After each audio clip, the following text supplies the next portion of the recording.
High above the forest floor, the ancient oak swayed in the biting wind. 50 pairs of claws gripped the gnarled branches, but the grip was loose.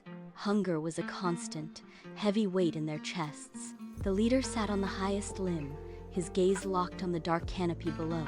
He shifted his weight, testing the stability of the wood, his eyes scanning every shadow for movement. There was no food here. The forest had been picked clean by the changing seasons. He turned his head, watching the younger birds.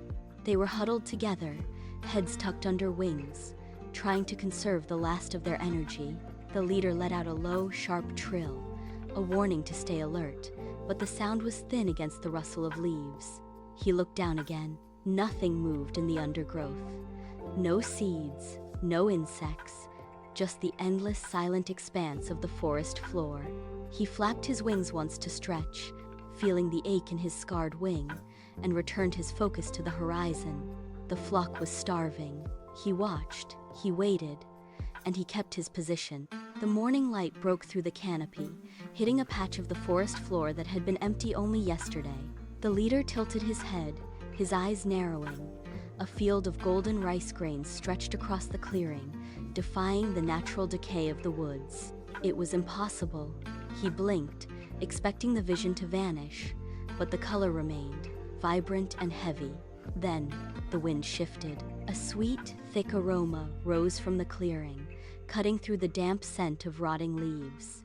It hit the flock like a physical force. The younger birds stirred, their heads snapping up. They caught the scent, and their lethargy evaporated. They began to pace the branches, wings twitching, eyes fixed on the golden spread below. The leader let out a sharp warning chirp, but it was drowned out by the sudden rustle of 50 pairs of wings preparing for flight. The hunger, once a dull ache, had transformed into a frantic, singular drive. The leader watched them, his scarred wing trembling with the effort to keep his position, but the flock was already leaning forward, gravity pulling them toward the trap. The first bird broke from the branch, a blur of motion against the sky. Then another. The descent started as a trickle, then became a torrent. The leader launched himself into the air, his scarred wings straining as he beat hard to gain altitude. He dove, cutting across their path, his body a rigid barrier between the flock and the golden field. "Stop!" he screamed, his voice a jagged tear in the air. Rice does not grow in wild patches like this. He banked sharply, wings spread wide to force them upward, but the flock was beyond reason. They did not swerve, they did not slow. The younger birds, eyes wide and fixed on the grain, surged forward with a desperate, mindless speed. They clipped his tail feathers, buffeting him with the force of their passage. He beat his wings against their chests, trying to push them back, but they were a river in flood. They shoved past him, their claws scraping against his feathers, their weight pressing him down toward the forest floor. He spun, trying to regain his position, but they were already beneath him, their shadows lengthening as they neared the clearing. He screeched again, a final, desperate plea, but the sound was lost in the rush of wings. The birds hit the ground with a flurry of soft thuds, their beaks diving greedily into the golden grains. The leader hovered just feet above, his heart hammering against his ribs as he watched the clearing. Then, the silence of the forest was shattered. A sharp, metallic click echoed from the brush, followed by the violent hiss of tension releasing. Before a single bird could lift its head, the ground beneath them erupted. A heavy, coarse mesh surged upward from the soil, propelled by hidden springs. It didn't just cover them, it snatched them. The net whipped into the air, folding over the flock like a closing fist. Panic ignited. 50 birds thrashed in a frantic, suffocating mass. They beat their wings against the mesh, but the more they fought, the more the knots bit into their feathers. The net groaned under the weight of their collective struggle, swaying violently as they clawed at the sky. They were no longer a flock. They were a trapped, shifting weight of feathers and terror. The leader circled above, his wings heavy with dread, watching as the forest floor swallowed the last of their freedom. The thrashing inside the mesh slowed as exhaustion took hold. Every frantic beat of a wing against the cord only served to pull the knots tighter, pinning the birds against one another in a suffocating heap. The leader landed on a nearby branch, his eyes fixed on the edge of the clearing. A heavy branch snapped, and the hunter stepped out from the dense foliage. He did not run. He walked with a slow, deliberate pace, his gaze scanning the writhing bundle on the ground.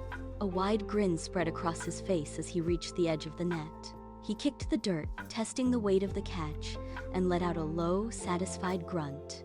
He reached down, gripped the thick, knotted rope at the top of the mesh, and gave it a sharp tug. The birds shrieked, a high-pitched chorus of terror, but they were pinned too tightly to move. He began to drag the bundle across the uneven ground. The mesh scraped against rocks and roots, sending jolts of pain through the trapped birds. He pulled them toward the wooden cart waiting in the shadows. The hunter chuckled, his hands calloused and firm, as he hauled his prize closer. The hunter paused, wiping sweat from his forehead with a rough hand, and braced his feet to heave the net over a protruding root. Inside the mesh, the chaos was absolute. Wings beat against wings, beaks tore at the ropes, and the air was thick with shrill cries. The leader dove from the canopy, landing squarely on the center of the knotted mass. He did not flap. He stood rigid. "Stop!" he screeched, the sound cutting through the frantic noise. "Pulling alone breaks nothing. We are tearing ourselves apart." The thrashing faltered.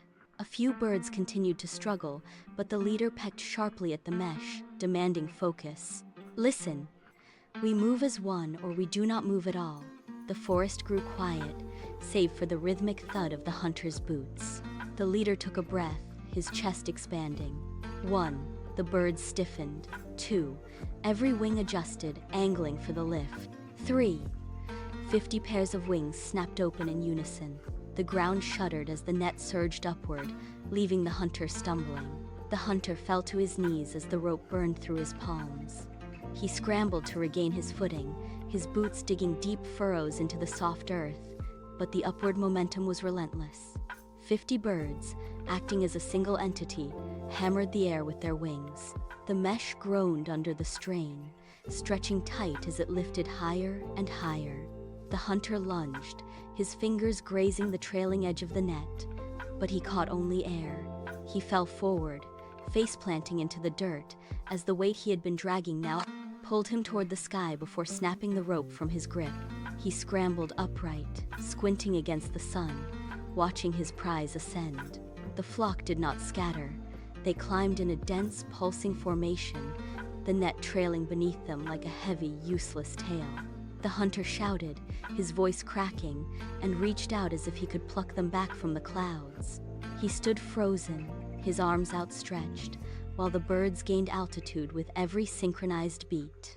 They cleared the treetops, the mesh swaying rhythmically in the wind, and banked toward the horizon. The forest floor, once their prison, shrank into a dark patch below them. The hunter remained on the ground, his hands empty, watching the silhouette of the flock vanish into the distance. The cliffside loomed ahead, a jagged wall of gray stone rising sharply from the canopy. The flock banked hard, their wings aching from the sustained, heavy flight. They descended in a tight, controlled spiral, aiming for a flat, moss-covered ledge. As they touched down, the weight of the mesh threatened to drag them over the precipice. They dug their talons into the rock, wings still beating to hold the net taut against the uneven surface. The leader landed at the edge, his chest heaving. A small brown shape darted from a crevice in the stone. It was the mouse. It did not hesitate. It scrambled onto the mesh, its whiskers twitching as it surveyed the thick, knotted fibers. The mouse moved with frantic precision, finding the primary tension point. It sank its sharp teeth into the coarse material, pulling back with its entire body weight.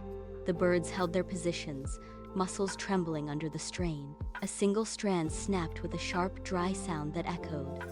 The mouse shifted, moving to the next thick cord, its jaw working rhythmically.